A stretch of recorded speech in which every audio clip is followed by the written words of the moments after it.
levels are normal, we only need statin that is sufficient.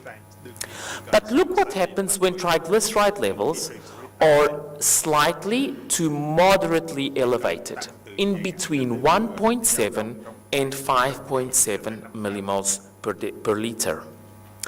Under these conditions, we have cholesterol inside the LDL. You remember that now these LDL are small and dense, so they are even easier to cross the endothelial wall. They very much can cause a lot of atherosclerosis. But also there is cholesterol inside the VLDL particles. In fact, as I told you, because of the actions of that transfer protein that we call CETP, these VLDL particles are now enriched in cholesterol, and they are smaller because they have lost a lot of triglycerides. And because they are sufficiently small, they can now also cross the endothelial wall. And so when triglyceride levels are slightly to moderately elevated, we have two problems, not one. We have cholesterol coming from LDL particles and cholesterol coming from these remnant triglyceride-rich lipoprotein particles. Now, whereas statins are very effective at lowering LDL cholesterol, statins are much less effective at lowering VLDL. And so statins are only going to resolve part of the problem in patients who have high triglycerides. Something else is needed. Now, this is why there is an increasing focus on non-HDL cholesterol, because we now know that bad cholesterol is not only the one in LDL. If triglyceride levels are high, we also have atherogenic cholesterol coming from other lipoproteins that are not LDL. And therefore, all the atherogenic lipoproteins, LDL, IDL, and VLDL, can contribute to atherosclerosis. So we now prefer to speak of non-HDL because everything else besides HDL can be atherogenic. Non-HDL is extremely simple to calculate. It's simply subtracting HDL from total cholesterol. Very easy to calculate.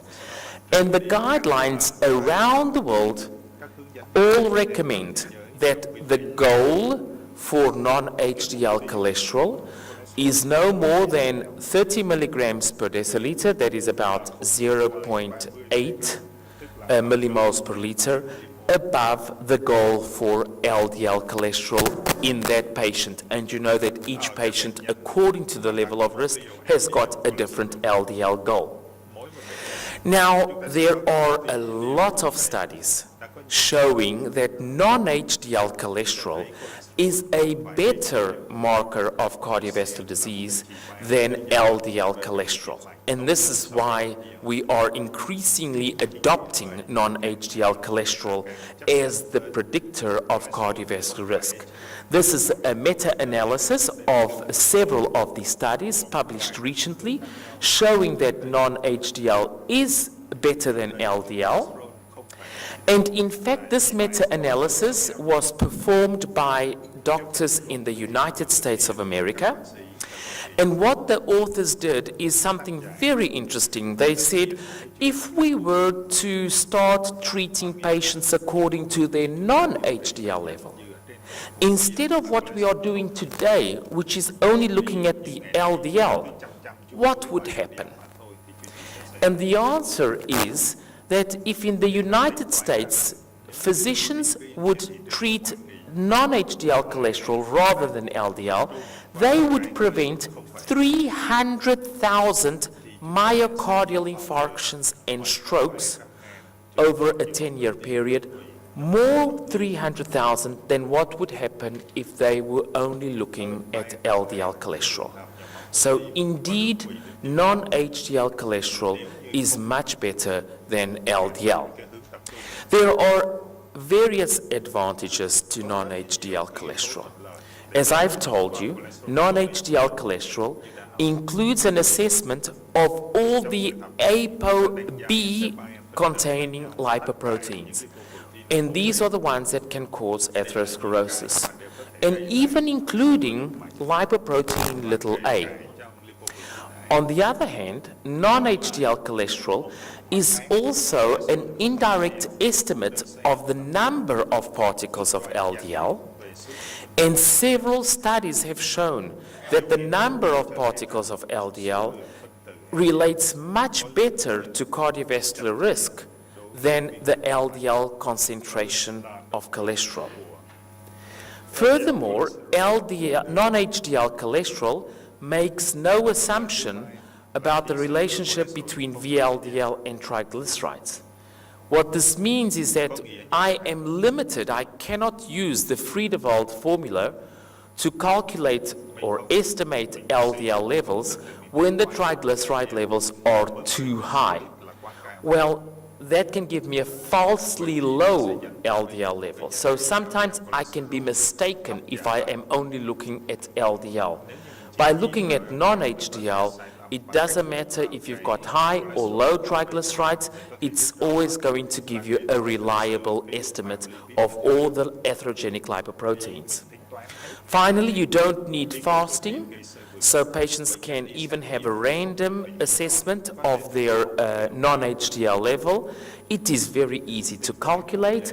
It does not have any cost. You don't have to pay for this blood test. If you pay for the total cholesterol and the HDL cholesterol, you already have automatically the non-HDL cholesterol, and it can be used as a marker in patients who have the very high triglyceride levels. So around the world, many guidelines are choosing non-HDL as a goal of therapy. The European Society of Cardiology guidelines and European Atherosclerosis Society, these guidelines are being reviewed as we speak, and the new version will be out by next year before summer. They consider non-HDL cholesterol as a secondary goal after one has controlled the LDL cholesterol, especially in patients with type 2 diabetes. These are the National Lipid Association guidelines in the United States. They consider both non-HDL and LDL as important targets of therapy. And they even say that non-HDL is the preferred one if you start having high triglycerides. These are the guidelines of the American Association for Clinical Endocrinology. They're from last year, so very recent.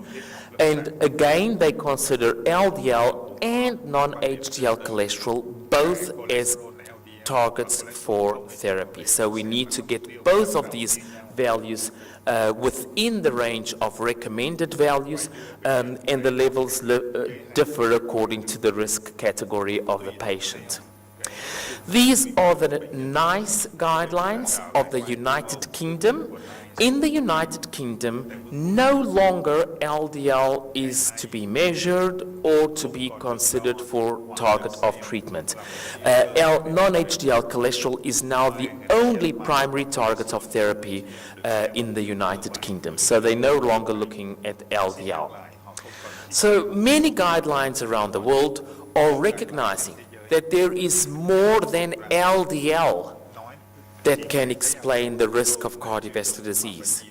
And non-HDL is especially important to consider and look at when patients have high triglycerides, because these are the patients that will have a contribution of other cholesterol to atherosclerosis that is not inside the LDL. It comes from those triglyceride-rich lipoproteins. So let's go to treatment to finish the talk. And how do we treat the dyslipidemia in patients with cardiovascular risk? First of all, we treat those patients by lowering LDL. This is clearly a priority because LDL is the most important atherogenic lipoprotein particle in the blood. most of the cholesterol is inside this particle, and so if we have a problem with cholesterol, this is the particle number one where we want to reduce the levels. And this is done by statins, which we are using for now almost 30 years with a lot of success. Now, what to do about triglycerides? There are three options. We can use niacin, we can use fibrates, we can use omega-3 fatty acids.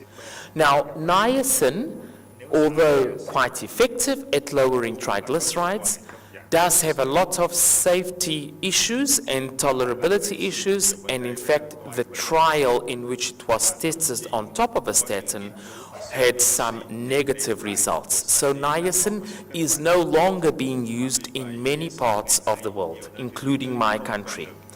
Omega-3 fatty acids have only now started to show results on top of statin therapy, and we await, like I said in the beginning of my talk, we await anxiously for the presentation of the results of the REDUCE-IT trial.